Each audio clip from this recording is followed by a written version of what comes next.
I'll tell you a little bit, I guess, about how the course is organized because we've gone through a lot of iterations of it and we've landed on a format that we think is pretty versatile and effective.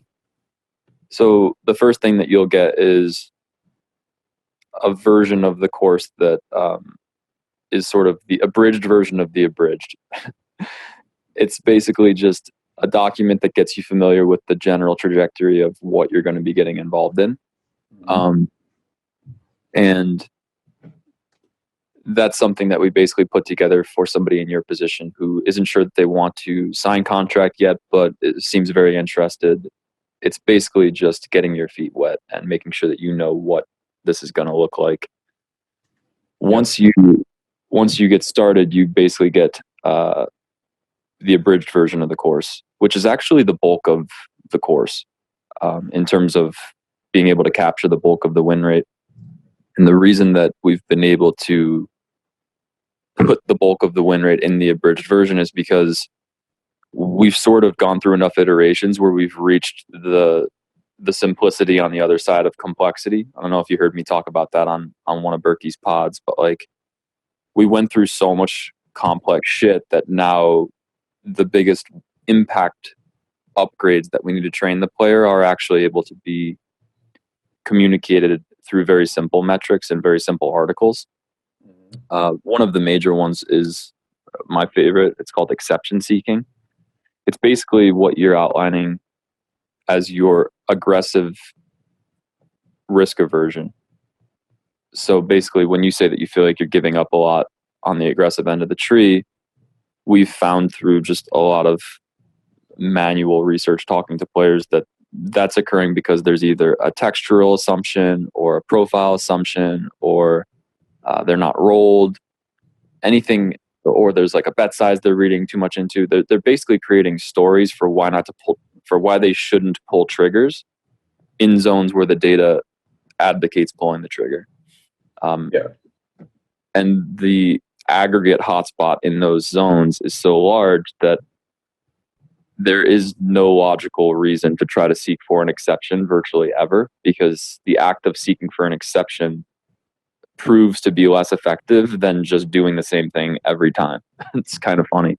I follow. I heard you talk about kind of this concept with Berkey and listen to the back and forth. So I'm familiar with what you're describing. So it makes a lot of sense to me what you're describing. So the course is split up into 4 divisions of players, but you get the full course by the time you even get to Division 2. It didn't used to be like that. We used to segregate content tier by tier, division by division. But the last revamp, my younger brother Patrick, who's basically now head coach and the data analyst for the company, I guess those two sort of go hand in hand with how data driven the methodology is at this point. He wanted to basically give everything at D2 and sort of make it a choose your own level of involvement after that. I would say the beauty behind it is that you have everything you need in the abridged, and then the D2 drop is basically like all of the refined grid work. So you could basically look up any zone because we have 200 million hands in the back-end database that allow us to go to pretty high resolution in most river zones in the game tree. So you can basically... it was going to take me a couple months to get that many hands manually. So it's like you can pretty much look up any spot, and it's not really meant to be something that you memorize everything, because it's like probably impossible to memorize everything. But it's a study tool at that point. And like you mark their hands that you have confusion on, you go look them up in Mobius, which is the name of the course, and then hopefully you start integrating some of these nuances, and your win rate progressively increases from there. But I would say that the value of structuring it that way is it's a completely unforced course at this point. Like we used to exert too much control on the player, I think, and have these prerequisites for moving up in division and stricter volume requirements and just stricter performance assessments. And now it's just like sort of, here's your starting bankroll. Here's the abridged version of the course. When you move up in division, which usually happens after you win like 20 or 30 buy-ins at 50 NL, you get the full course. And those of you who actually want to execute on it in a disciplined way, we'll see you at Division 4 high stakes, where we work on making the exploits a little bit more resilient and disguised, since the high stakes games, you clearly can't play as exploitatively as the low stakes games, but you can still exploit to a fair degree. Mm-hmm. So for me, like, watching the course develop and actually surrendering tons of control over the way that the course looked and operated, it was a movement towards just like providing tools that assist the player towards self-reliance and getting out of the way and seeing who actually just wants to perform. And I think the reason that I couldn't do that earlier was because I just didn't feel confident enough that the course was offering the necessary tools. But now with this final iteration and with Patrick being the lead, it's just so thorough that like it's completely dissolved any need for me to exert control over the process of a player moving up in stakes, and which has been healthy for me, like, entirely. Yeah, no, that's I'm happy for you. It sounds like you guys have I know you guys have put in a ton of work, and it sounds like you're at a great place right now. And yeah, as far as what you just described in terms of giving up control, for that sounds for me as a player, I think that works well for me with in terms of where I'm at with my mindset, because like I have this confidence in my abilities, and I have you know, a decent track record to give myself this confidence. But like I do have this little nagging voice in my head, you know, self-doubt and so forth. So I think, you know, having someone like yourself, your team, even, you know, the community that it sounds like you create with your players, I think would be tremendously helpful for me, just from a mindset standpoint. So yeah, that's cool. Thanks for outlining that for me. The other thing that we're pretty big on lately, I mean, I sort of had a big void to fill when I stepped away from head coaching duties, and I was like, okay, so what do I do now? Like, what is my contribution? And I sort of got back in touch with the energy that I created the company from, which was, we started from, you know, a team of like 4 or 5 guys, like something pretty small. And I really went all in on culture with these guys. Like, it was basically like a very, very tight brotherhood from the beginning. And at some point we began to scale, and I was spread thin on time, and I started to lose sight of the fact that the culture was really what allowed the company to thrive in the earlier months. I would say like the first 6 to 12 months. And it was also the Poker Masters era. So it was like the golden age of apps. Mm-hmm. So we started to scale, and like over the course of 2018, there was just like a lot of growing pains that continued into early 2019, until Patrick came in and really started to make huge upgrades with the methodology of the course. Over that time, I started to realize that like I was losing sight of the culture of the team because I was spread so thin that like I just didn't even know where to put my attention. Like, Right. I thought, I have limited time, I should focus on the guys who are high performing. And then it just created a sort of a riff where it was just like, I think the players could tell that there was like beginning to develop some sort of like conditional type of love or attention, where like Yeah. you got to get to Division 3 or Division 4 to even like be appreciated on the team. And I didn't want to cultivate that, but it was just sort of the side effect of not knowing how to manage my time, because at that time I was still trying to play head coach and CEO at the same time, you know what I mean? Yeah. And mindset guy too. So basically, now that we have an MTT division scaling too, and I think there's like something like 50 to 60 players in the company at this point, just in early 2020, it's got me really back realigned with understanding how important building the community angle of this is, to the point where I installed a graduate level network for guys who complete certain prerequisites. Like, you got to complete the 1 year contract, and if you get to an upper division level and come on like 1 or 2 team trips, which is the other prerequisite, you basically get access to the elite graduate network, which is something that you have even after your tenure.